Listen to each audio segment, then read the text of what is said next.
Blog Talk Radio.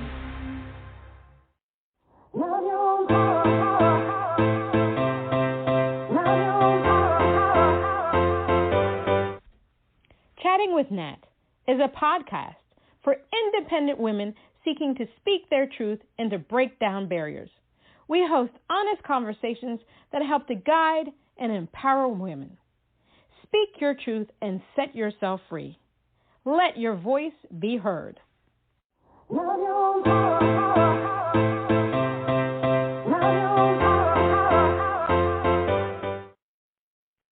everyone, it's Chatting with Nat. Yes, it's Natalie G. And today we have award-winning singer-songwriter Maria Diebolt. Indianapolis native Maria Diebolt has been garnering attention for several years for her insightful songwriting and powerful vocals. As a songwriter, Maria has been recognized by several worldwide organizations, most recently becoming a finalist in the Great American Song Contest and winning Best Pop Song from World Songwriting Awards for her newest release, Boy, Bye.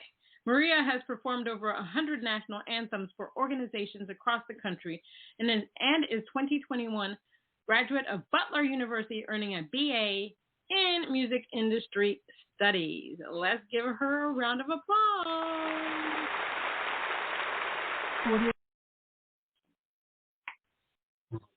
How are you, Maria?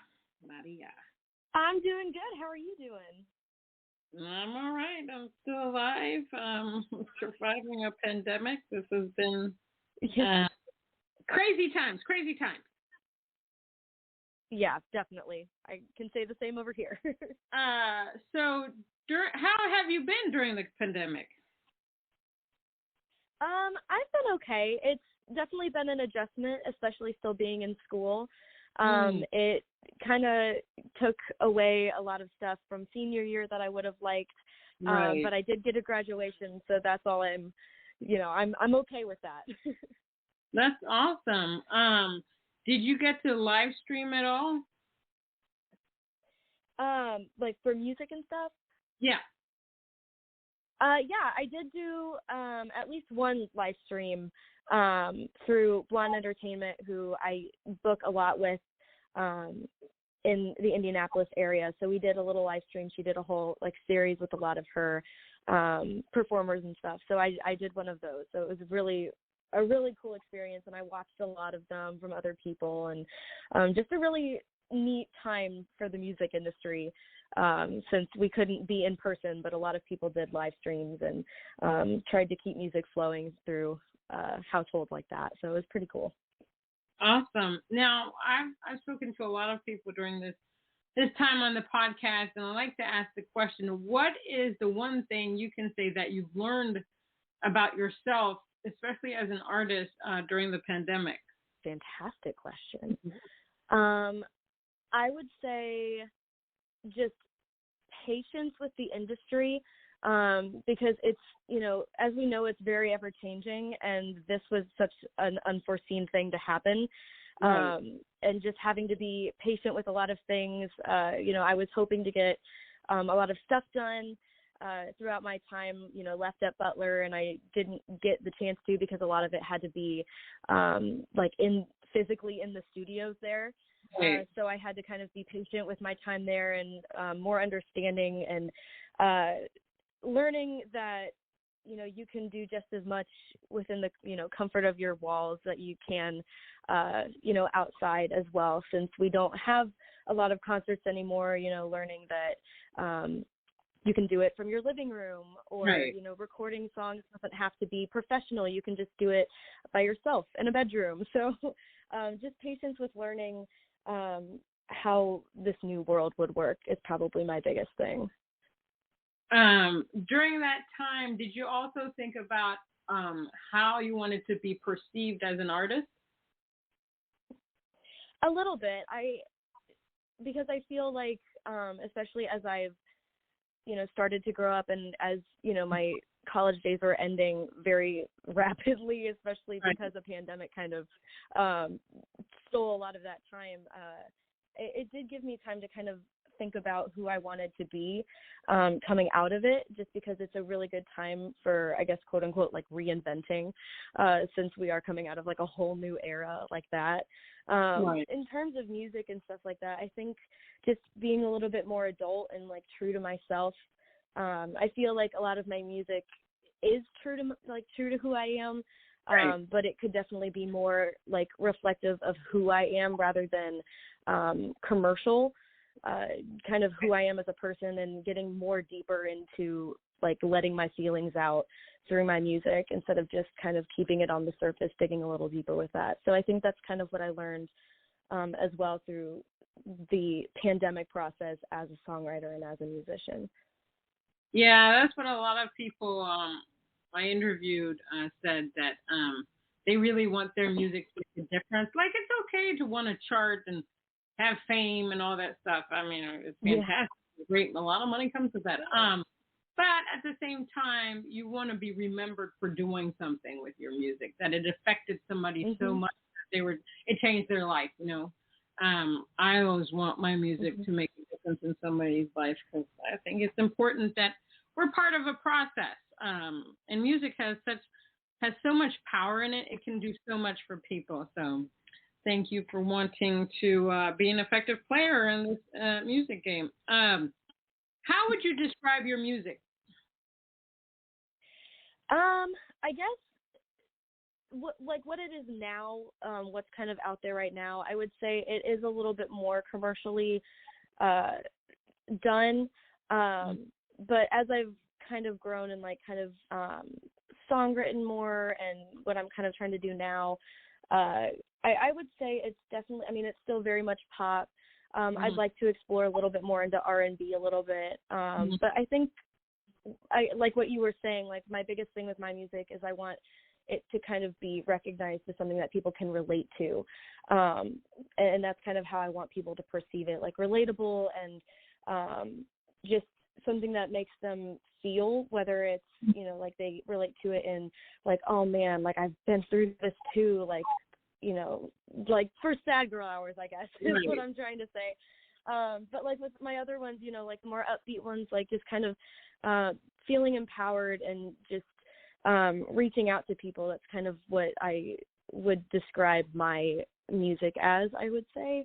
But definitely like pop and just kind of me as a person. Awesome. So what do you think sets your music apart from anybody else's? Ooh, that's a great question.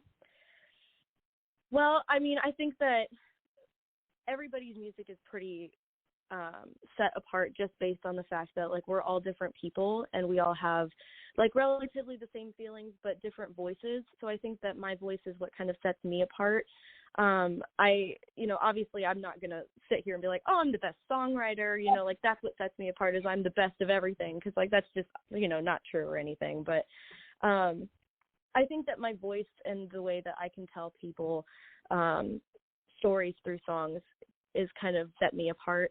And just, you know, cause pop music is pretty straightforward for the most part. There's a lot of stuff that's, you know, very similar throughout, especially if you're trying to chart and trying to be, you know, get the masses into it. But I think that the way that you share those stories through songwriting, that's how it can really be grasped and set apart from other people. So I would say my songwriting. Well, awesome. That's just fantastic. So what was the moment where you were like, whoa, I've got to get into this music business. I love music. I need to be part of this. I've got to do it. Well, it kind of started when I was younger. I danced when I was like 3. That's when I started. And so I've been on a stage for like ever. And I started songwriting when I was about 9 or 10 and like got in the studio when I was 12, 13 years old. And just that whole process, it was just such a cool feeling. And just being on a stage is just such a part of me that it like, you know, I feed off the audience. So, you know, when they're having a great time and I can provide that to them, I'm going to be having a great time. So I don't know if there was like a single moment necessarily, but I think it's just kind of been over the years as I've grown as a musician and as an artist and as a songwriter. I think it's all just kind of fueled me more and more. And I mean, we all have our days where we're like, is this worth it? And, I'm going to college, like, is this the right major? Like all of that stuff, just second guessing. I'm very good at that. And overthinking. So it's definitely been a process, but I think over the years, when I kind of just would sit down and be like, okay, is this really what I want to do? And then I would think of all the other things that I could do with my life, and none of them seemed interesting to me. I was like, I really don't want to, have the same thing happen over and over again. I want, spontaneity, and I want to impact lives, more than just like on the surface. And I want to, I'm a people person, so I want to meet people and just, a lot of that kind of stuff, and changing the world as much as I possibly can. And I know that music is a fantastic way to do that. Right. So just anytime I sat down and, was like, what else could I do? And I was like, literally nothing. This is like the only thing that I can think of that would give me any kind of, happiness in my life with a career. I get it. Every day I'm like, do I want to do this? Then something will happen. I'll get an email or somebody will say something to me. Universe, I understand what you're telling me. I need to keep, going with this stuff. And it's hard, but I know that it makes me happy. Yeah. So you recently got a degree in music industry studies. So what exactly is music industry studies? Yeah, so I did just graduate from Butler. Love that school. Go Dogs. So the music industry studies program focuses on the music industry as a whole, and that's kind of what I was looking for while, I was on the hunt for a good college and a good degree program. So this, like audio engineering, which was a lot of programs and stuff, that's what you normally find. But I also was able to learn a lot about like music history,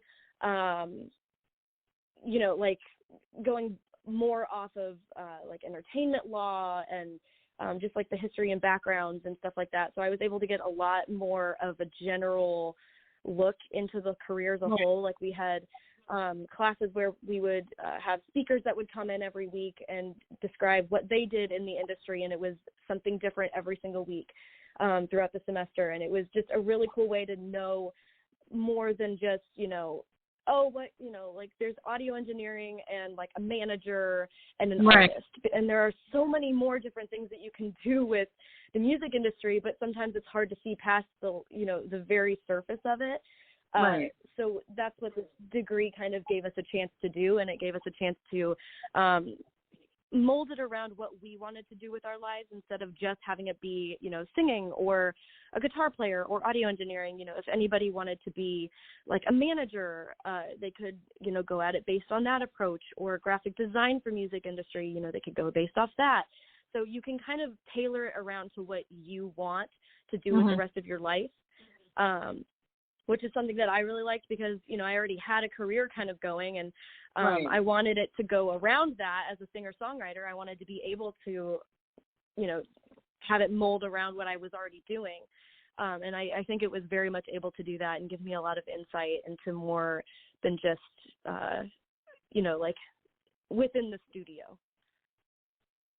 That's awesome. I think it's great that you got a degree in that, because I was talking to a friend of mine. She manages her son. And one of the things we both agree is that when anybody's trying to get into the music industry, having a degree or learning about business and music management and all that stuff is key. You shouldn't rely you shouldn't rely on other people to just do everything for you. You should, when somebody presents you with an agreement, contract, or whatever, you should actually know the stuff kind of better than that person that's presenting it to you. You should know all that.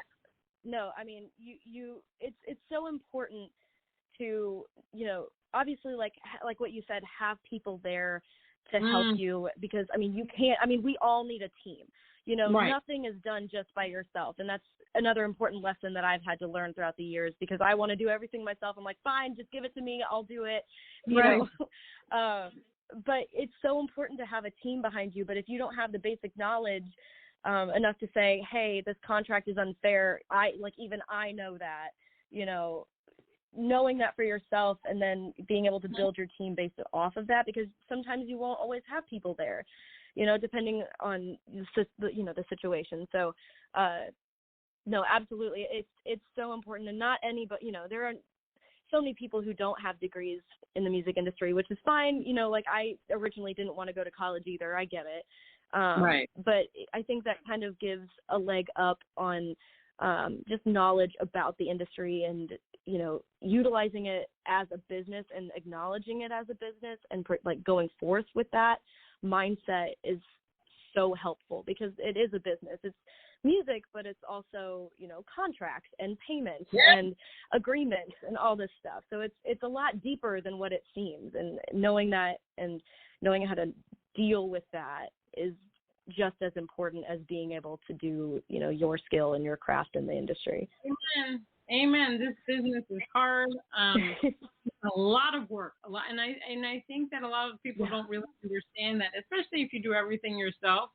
And you have, your social media, you have to promote your music, you have to get people to, it takes a lot of money, and you're not even breaking even because of the fact that you're not getting paid that much on streaming, because a lot of people, that's what they do now. They stream, buy music anymore. And you're not cutting even. That's the worst part. Not at all. The other thing is that people need to start understanding there's so many different avenues for music. Sync and license. Huge.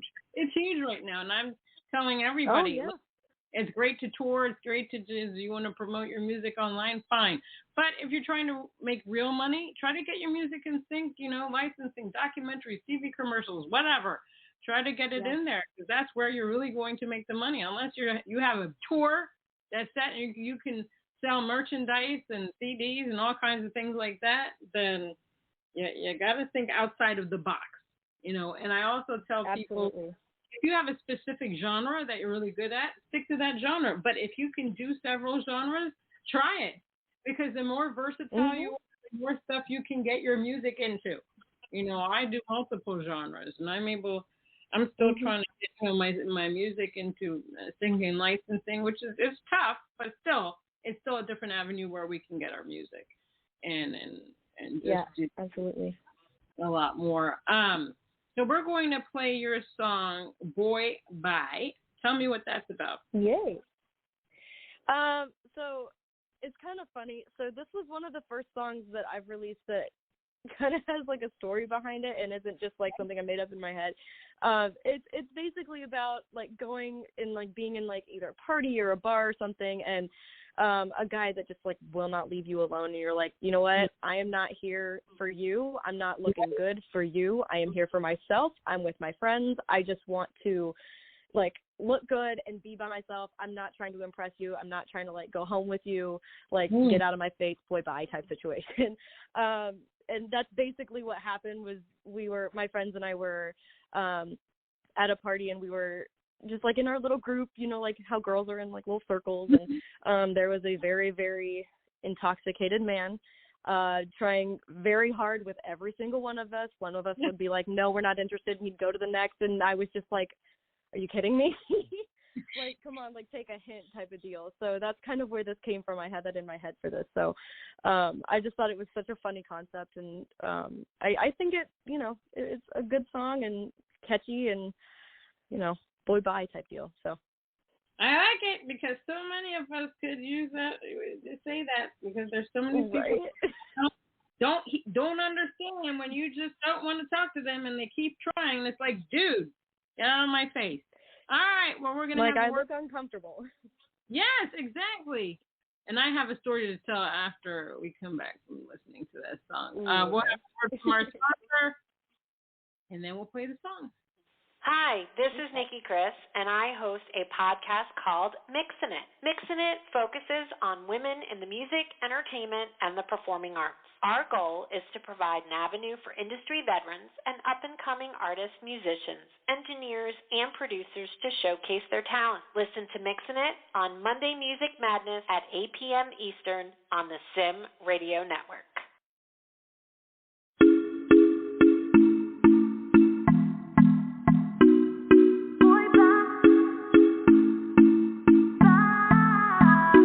Sorry to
I love that.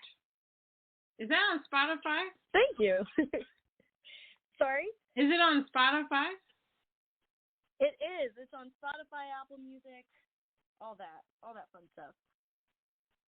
It's almost like because I have a female empowerment playlist. I'm going to add it there. Ooh, thank you. Because I like that. So many, I have to say that many years ago, many years ago when I used to go to the clubs with my friends, I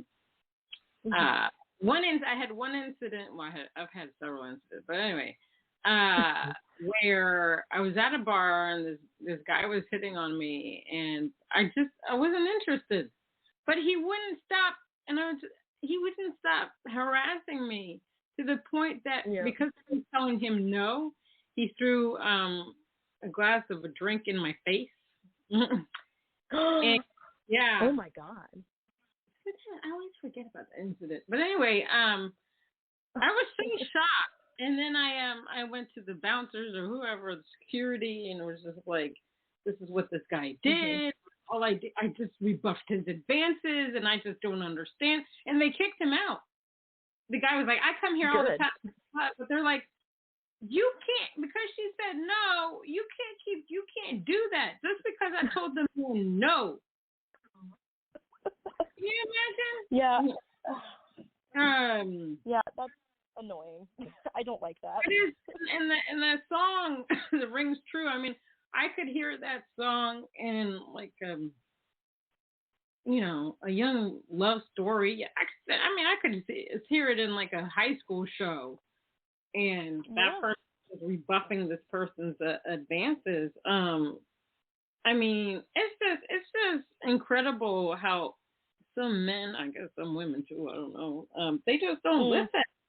It's like, dude, you're like, no, or do that or whatever. You're just like, I'm not into you. Leave me alone. I know. That is not right. I mean, the other thing that bugs me is when people I don't know call me babe or sweetheart, especially when men do it.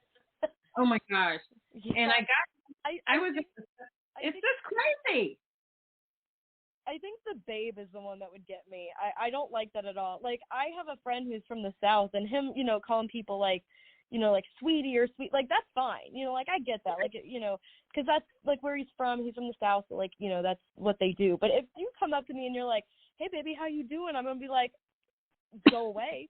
Don't like that. It's ridiculous. I was at a 7-Eleven one time, and the cashier was calling me baby, and I was like, don't call me that. I said, the only people that call me that are people that I know, or terms of or somebody I'm intimate with or whatever. And this guy behind me was trying to explain what he was doing, and I'm like, dude, this is none of your business. And I said, I'm trying to get some respect, and this is disrespectful to me. And the guy just kept on. The guy behind me just kept on and on and on. And it's like, no, it's not. No, it's not. I said, well, you were raised differently, and I asked for respect.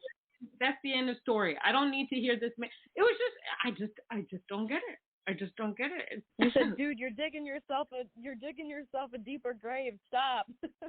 Exactly. It's just, oh my God. Anyway, I just, okay. We could talk about this forever. Yeah, we could. So what do you enjoy most about being an artist? I really like the songwriting and the whole, like, recording process. It can be a little difficult sometimes, and, like, people are not always, the best, and especially, considering it's like a male-dominated industry still, so it's hard for, like, I'm 5 feet, so I'm very small, and, I try to go in and, like, dictate and give my opinions, and it can be really intimidating at times, and I think that's something that's challenging, but I absolutely love going into the studio anytime that I've gone in and, like, recorded or, like, finished a song. I mean, my mom can attest for this. Most times I'm coming out and I'm like, oh my God, I forgot how much I love doing that. And, it's so much fun, like, hearing, my ideas and my songs come to life is so neat. And then I also just really like meeting people and performing and that aspect of it. There's a lot of stuff that, you know, like collectively, obviously I very much like, you know, like the impact that music can have, and you know, hearing from people like, oh, I love this song, like it makes me feel so good, like having, you know, an emotional reaction to songs is, you know, super neat, and getting to meet people through that is just the best. And, you know, but yeah, I would say one of the biggest ones for me is the songwriting process and recording process. Definitely one of my faves.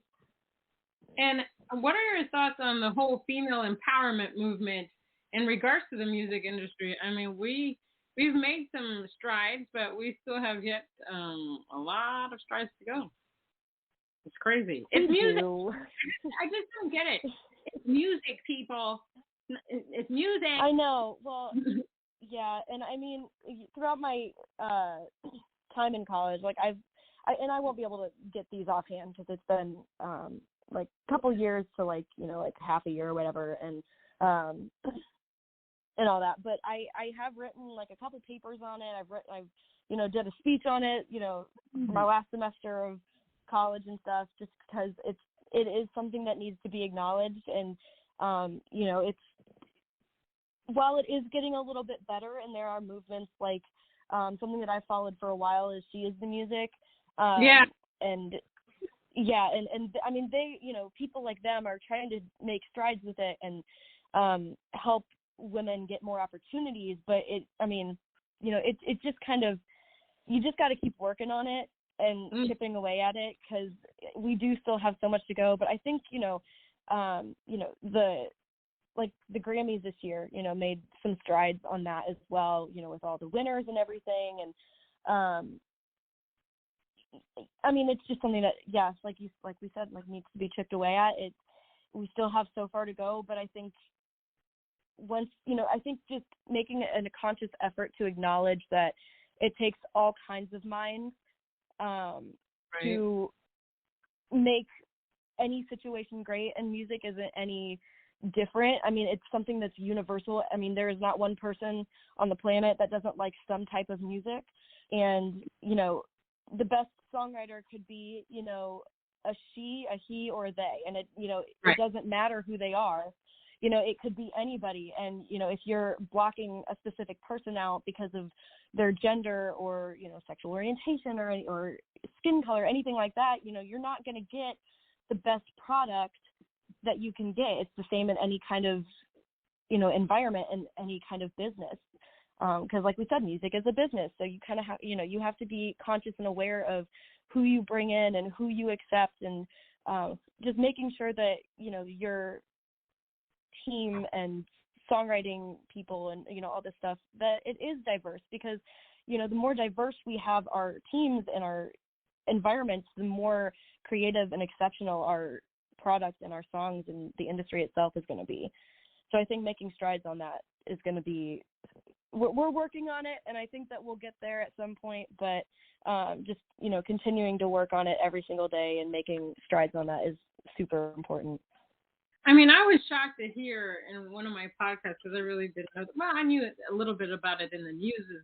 At one point in the country music scene, that, you know, they were only playing, you know, one woman to every 50 guys that they were playing on the radio station. And I was just, God, by that, because it's music. Yeah. I don't understand. I know. And Nikki and I recently had a conversation with the Digital Divas, and, you know, we're just like, what is it about women that people are so afraid of?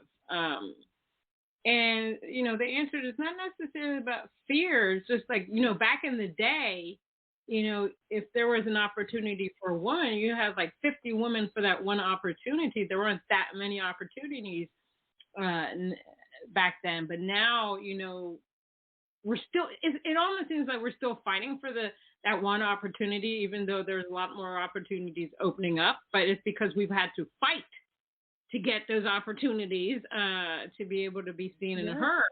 I just don't get it. I just don't get it. I guess women, I just believe that they see women as a powerful unit. I think we are powerful. I think that we can do so much, and that, you know, putting us behind people rather than next to them is just totally ridiculous.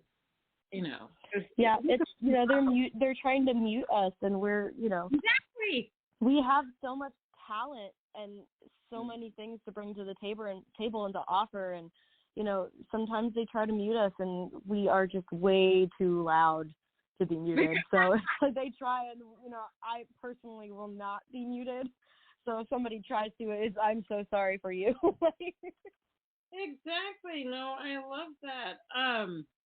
What is your writing process like? Like, how do you start writing a song? So I don't actually play any instruments, which is not good. But if anybody's listening that wants to be a songwriter, I encourage you to play instruments. It's not something that brings me joy. I'm a perfectionist, so I'm somebody that wants to get it right away, and I just haven't had the patience to get down and learn them. But so how I normally write is I come up with the melody and the lyrics myself. A lot of times I can hear the music that I want and the instruments and what I want it to sound like in my head. So I kind of have a full song going on within my head that it's hard to get it out because I don't play anything and I'm still kind of learning the engineering process and the producer process. So it's hard to get that out. But I have, super talented people to help me. I'm right after this, I'm going to be doing a session where I'm getting chords done with an old professor of mine and a friend of mine who I have been performing with lately. So that's kind of how I get the music out. But in terms of just what I do, it's, melody and lyrics are in my head and I can do that. It takes anywhere from, a couple hours to maybe a couple days to finish the song. It's something that comes very naturally and easy to me. So that's awesome. I'm like you. My vocals are my instrument. Yep. I work with a wonderful music producer, Alexi von Guggenberg, who's done 99.9% of my songs. But I also, like you, I come up with the melody in my head. I know the instruments that I want, and I usually record it on my phone and stuff like that. And I'll go to him and I say, okay, this is what the song to sound like. I start out by writing the chorus, and then I work around the chorus with the lyrics so that I can build a story. But I like to write the way that I want. Sometimes I write like it's a poem. Sometimes I'll do the verse, chorus, verse, bridge, chorus, stuff like that. But I like to be different. I do agree with you. I think it's essential to learn how to play an instrument. I don't play an instrument. I've had a smart keyboard for about 5 years that I was supposed to learn. I've been procrastinating. Life happened, and I was like, this year's the year. I'm going to take that out of the box. Hopefully it still works. Never is. Because you can hook up your iPod to it, and it'll teach you how to play. I think being able to perform by yourself, and I tried the guitar, but I felt like a contortionist. My body was just like, no, this arm, you want this arm to go where? And then I just didn't feel comfortable, but I love the guitar. But I definitely want to learn how to play something. I'll definitely learn how to play the keyboard. So we're going to play your song, Ink. What is that about? Yeah, so Ink is kind of, there's no story for this one, unfortunately. It's just kind of what I made up. But it's it's another relationship song, as, most of them are. Just about being in a situation with somebody where, that, there are situations within your relationship that, aren't the best, and, there may be somebody else for you, but, you just can't get rid of them. You can't unstick them from you. You're just kind of stuck with them. Right. As much as you try to let go and, I guess for lack of a better term, do better for yourself, you just end up going back to them because that's just kind of where your heart is. They're just stuck on you, and you just kind of accept it. So that's it. All right, let's play the song.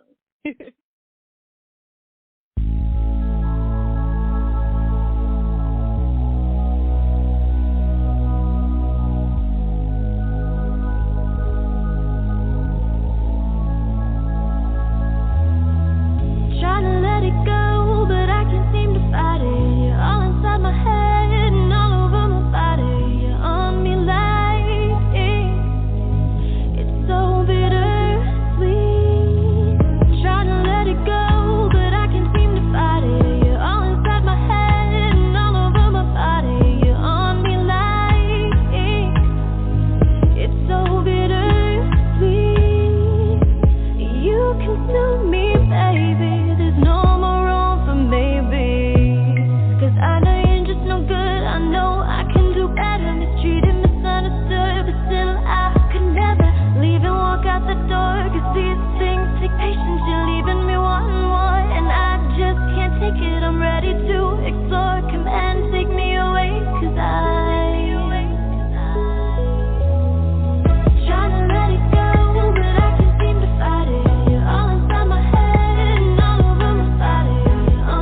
Yeah, I love that one too. You're just phenomenal.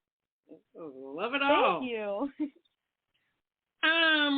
Now you so I see that you won some awards. So Great American Song Contest is one of the ones that I've entered myself. This past year, I also got outstanding achievement in songwriting, I think in the adult contemporary division. I was shocked. Actually, a friend. Congratulations. Thank you. Is a friend that contacted me to tell me about it. It was like I didn't know when they were going to announce the winners on that thing. I've been entering that one for a long time. I always tell people that they should just enter their stuff because it's another way to market your music. You know, I don't always expect anything out of these contests. You know, sometimes you win, sometimes you get nominated, sometimes you're finalist, sometimes you win. Mm-hmm. But it's another way for somebody to hear your music, and you just don't know what can happen. They could say, oh, my God, I love this person. I want to collaborate with this person. And that's what's happened with me. I've had people reach out and say, oh, I love your music. Let's collaborate. Yeah. I mean, I also don't expect to get anything out of it. I mean, it's, you know, so much fun just, you know, seeing the people who do get it and learning from them and being like, okay, so like, you know, what about their song, you know, was the best out of all of them, and kind of learning from that as well. But I mean, I'm honored to have gotten a lot of the awards that I have. I obviously, again, I don't expect it. Right. But I mean, it's super cool because it just, you know, it reaffirms that I'm on the right path, that I, you know, just to keep doing what I'm doing, and that, you know, I'm doing the right thing for myself. Now tell us about your new brand ambassador for Super Zero and Women in Music. Yeah, so I'm not like a brand ambassador for like anything with music or anything. That's just one of my passions, as we've kind of talked about before. But yeah, I recently, like a couple weeks ago, I had been contacted about becoming an ambassador for Super Zero, which is like a hair product company that fights against the use of plastic. So I don't know a whole lot about like environment and all that kind of stuff, but I've wanted to learn more for a while, kind of study up on it, and this is a fantastic way to do it, obviously. Right. And I haven't posted anything yet, but I plan on doing it now. I wanted to kind of introduce it on this podcast, if you will. But yeah, so they don't use any plastic or water waste. They try to minimize like the carbon footprint and offset, you know, anything that they can avoid using. So just typical like shampoo and conditioner bottles are normally like what I've used with the plastic and everything. And a lot of them have, you know, a lot of water, which is why they have to use plastic. And so this company uses plant-based products. They're vegan, non-toxic, and cruelty-free, and they come in compostable, recycled, and recyclable like boxes, and they're bars, which is interesting because I'm used to, you know, the regular shampoo stuff, you know, your liquid and everything. So I use the bars now, and I've used it a couple of times, and it's been pretty cool. And I've really enjoyed it. So I recommend anybody to check them out and use some of their products, because I've really enjoyed it so far. Awesome sauce. Well, Maria, thank you for being on Chatting with Nat. It's been awesome and an honor having you on my show. I love your music. I think you're going to go very far with your music. Obviously, I'm going to follow you on all your social media. I'm going to add your song to my playlist because I love it. And next time, we need to set up a time for you to do an IG Live so everybody can see you. Absolutely. I would love that. All right. Awesome sauce. All right. That was Maria Diebolt. You can find her on www.musicbymaria.com. You can find her on Instagram, music.by.maria, and Facebook, Maria Diebolt. Twitter, she's music_by_Maria. Or just simply Google her. You'll find her. It's been an awesome time with Maria, and we can't wait to have her back. Signing off with Chatting with Nat. Until next time.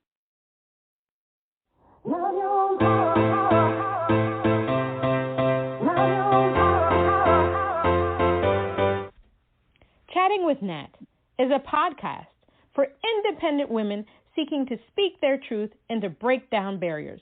We host honest conversations that help to guide and empower women. Speak your truth and set yourself free. Let your voice be heard.